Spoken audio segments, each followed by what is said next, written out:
Culiacán, México. 3 de marzo de 2004, 14:30 horas. La voz de Héctor Palma resonaba en la sala de reuniones mientras golpeaba el puño contra la mesa de madera. Eres un cobarde, Ismael, un viejo patético que se esconde detrás de otros hombres. Sus ojos estaban inyectados en sangre por la rabia, la vena del cuello palpitante, el rostro enrojecido. A su lado, 3 de sus lugartenientes reían, alimentando el desprecio. El cártel de Sinaloa está débil por tu culpa. No tienes estómago para esta guerra. El hombre al que insultaban permanecía sentado en silencio. Ismael Zambada García, conocido como El Mayo, tenía 56 años. Cabello gris, gafas simples, un suéter beige que lo hacía parecer un profesor jubilado. No alzó la voz, no defendió su honor, solo escuchaba, con las manos entrelazadas sobre la mesa, los ojos fijos en Héctor. Héctor Palma era diferente. Acababa de salir de prisión tras 8 años. 8 años planeando su regreso. 8 años forjando alianzas secretas. 8 años alimentando su odio hacia El Mayo, el hombre al que culpaba por no haberlo rescatado antes. Yo debería estar al mando de este cártel, gritó Héctor, apuntando con el dedo a El Mayo. No tú. Eres débil. Negocias cuando deberías matar. Te escondes cuando deberías luchar. El Mayo tomó un sorbo de su café. Café simple, sin azúcar. No dijo nada. Mírenlo, rió Héctor, volviéndose hacia sus hombres. El gran El Mayo, el fantasma de Sinaloa, ni siquiera tiene valor para responder. Los 3 lugartenientes estallaron en carcajadas. Uno de ellos, un hombre llamado Rubén, escupió en el suelo cerca de la silla de El Mayo. Aún así, El Mayo permaneció en silencio. Su rostro no mostraba rabia, ni miedo, ni humillación. Solo una calma perturbadora, como la superficie de un lago antes de la tormenta. Lo que Héctor Palma no sabía, lo que sus 3 lugartenientes risueños no sabían, lo que nadie en esa sala imaginaba, era que El Mayo ya sabía de esa reunión desde hacía 5 semanas. Sabía del motín planeado, sabía de los 40 sicarios que Héctor había reclutado en secreto. Sabía del acuerdo con el cártel del Golfo para dividir Sinaloa tras matarlo. Y El Mayo había hecho algo que cambiaría no solo ese día, sino la historia del narcotráfico en México. Lo había permitido. Para entender lo que ocurrió esa tarde en Culiacán, hay que comprender quién era El Mayo Zambada en 2004. No era el narcotraficante más rico de México, ni el más violento, ni el más famoso. Pero era el más inteligente. Mientras otros capos ostentaban mansiones, flotas de vehículos blindados y ejércitos personales, El Mayo vivía en casas simples que cambiaba cada 3 semanas. Mientras otros declaraban guerras abiertas, El Mayo negociaba en las sombras, convertía enemigos en socios, compraba lealtad con respeto y dinero. Tenía un principio que repetía constantemente a sus hombres más cercanos. La violencia atrae atención. La atención atrae a la ley destruye imperios. El Mayo construyó su poder siendo invisible. No aparecía en fotos, no daba entrevistas, no frecuentaba fiestas. Durante 40 años en el narcotráfico, nunca pasó un solo día en prisión. Eso no era suerte, era estrategia. Pero ahora, en marzo de 2004, esa estrategia estaba siendo puesta a prueba. Héctor Palma había regresado de las sombras y quería sangre. 5 semanas antes, el 28 de enero de 2004, un informante llamado Miguel Ángel había buscado a El Mayo en un rancho discreto fuera de Culiacán.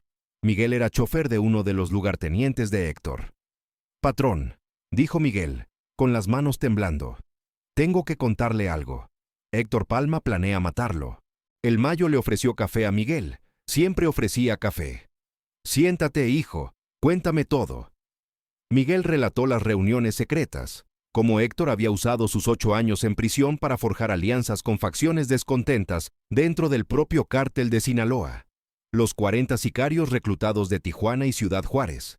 El acuerdo con el cártel del Golfo. Ellos ayudarían a Héctor a matar a El Mayo y a cambio recibirían territorios en Sonora. ¿Cuándo?, preguntó El Mayo con calma. «No lo sé exactamente, patrón, pero pronto. Héctor está impaciente». El Mayo tomó un sorbo de su café. Pensó un largo momento. Luego dijo algo que Miguel nunca esperaría. «No hagas nada.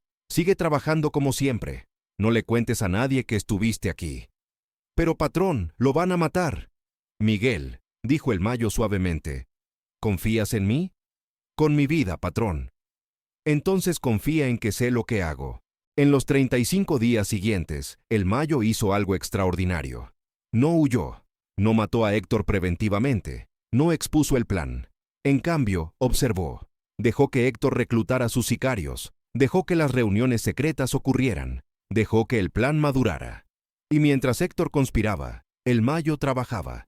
Primero, el Mayo identificó a cada uno de los 40 sicarios, sus nombres, sus familias, sus deudas, sus sueños. Luego hizo algo que solo el Mayo haría. Visitó personalmente a la familia de cada uno, no para amenazar, para hablar. La madre de un sicario llamado Jesús estaba enferma de cáncer. El Mayo pagó el tratamiento completo, en la mejor clínica de Guadalajara. No dijo quién era, no pidió nada a cambio, solo pagó. El hermano de otro sicario, Ramiro, estaba preso por robo de auto. El Mayo pagó los mejores abogados. El hermano salió en 3 semanas. Uno por uno, el Mayo tocó las vidas de los hombres que debían matarlo. No con miedo, con bondad, con generosidad invisible. Y luego esperó. Mientras tanto, trabajaba en otro frente. El Mayo tenía una relación de 15 años con comandantes de la Policía Federal y del Ejército, no basada en sobornos tradicionales, sino en algo más sofisticado: información. El Mayo entregaba traficantes menores, evitaba guerras que generaran titulares, mantenía la violencia controlada. A cambio, las autoridades lo dejaban operar. El Mayo llamó a su contacto principal, un coronel llamado Gutiérrez. «Coronel, le voy a dar un regalo. En 4 semanas, usted va a incautar el mayor cargamento de cocaína del cártel del Golfo en los últimos 5 años, 8 toneladas. Le daré la ubicación exacta, los nombres de los responsables, todo». ¿Por qué haría eso, Mayo?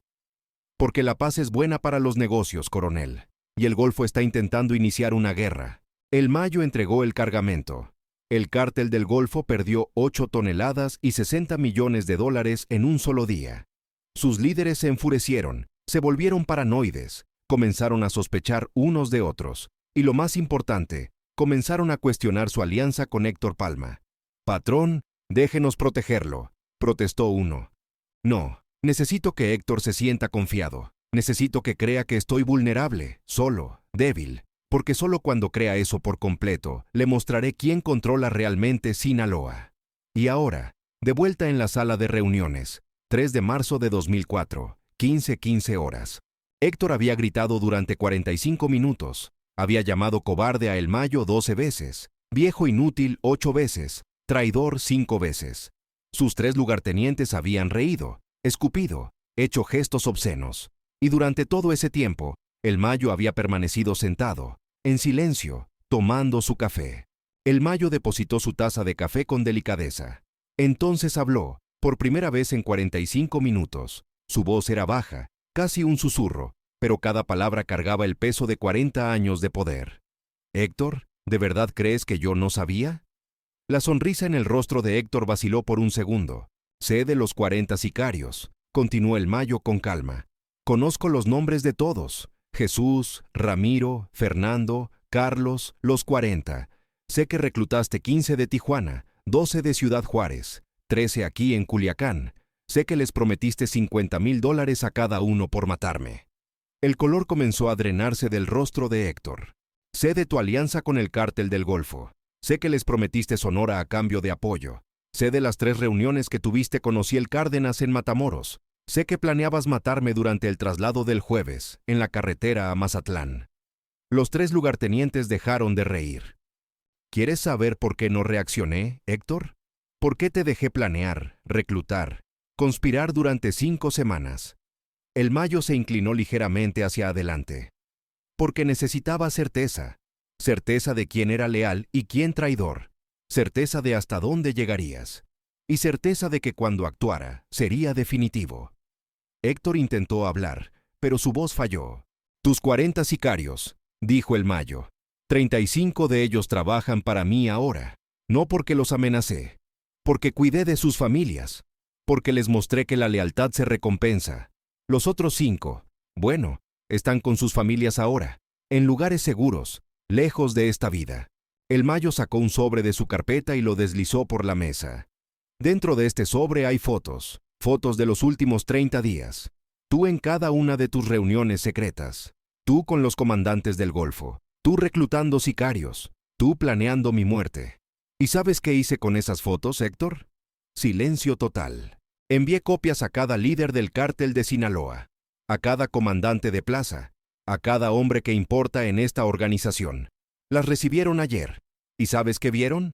Vieron a un hombre que traiciona, un hombre que hace acuerdos con nuestros enemigos, un hombre que vende territorio que no es suyo. El Mayo se levantó lentamente. Su presencia de repente llenó la sala.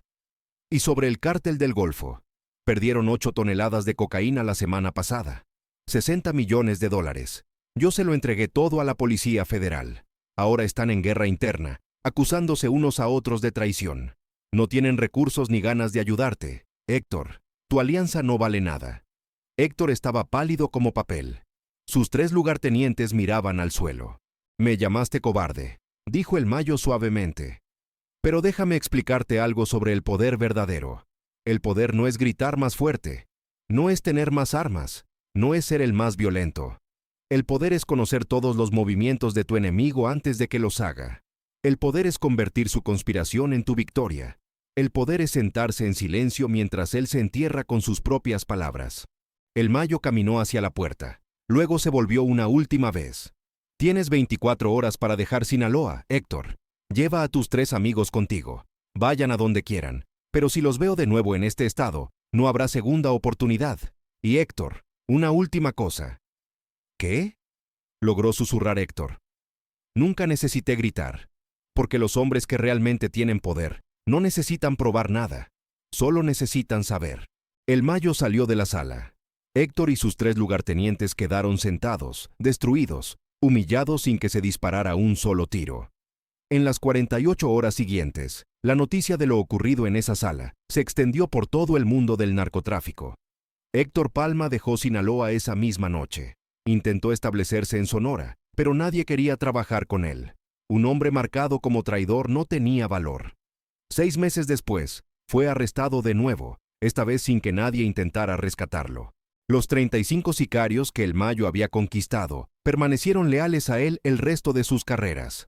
No por miedo, sino porque había probado algo raro en el mundo del crimen, que la lealtad basada en respeto es más fuerte que la basada en miedo. ¿Y el Mayo? Siguió siendo el fantasma de Sinaloa. Operaría por otros 20 años tras ese día, construyendo uno de los imperios más poderosos y duraderos de la historia del narcotráfico. No mediante violencia indiscriminada, mediante inteligencia, paciencia y una profunda comprensión de la naturaleza humana. La lección de ese día en Culiacán se volvió legendaria. El hombre más peligroso en la sala no es el que grita, es el que escucha. Porque mientras tú muestras tus cartas, él está leyendo tu alma. Y cuando finalmente te das cuenta de que lo sabía todo desde el principio, ya es demasiado tarde. Héctor Palma gritó durante 45 minutos contra un hombre que solo escuchaba. Y descubrió, de la forma más brutal posible, que estaba gritando contra el Mayo Zambada, el hombre que convirtió el silencio en arma, la paciencia en poder y la inteligencia en invencibilidad. Al final, no es el hombre más fuerte el que vence. Es el hombre que ve todo el juego mientras otros aún están aprendiendo las reglas.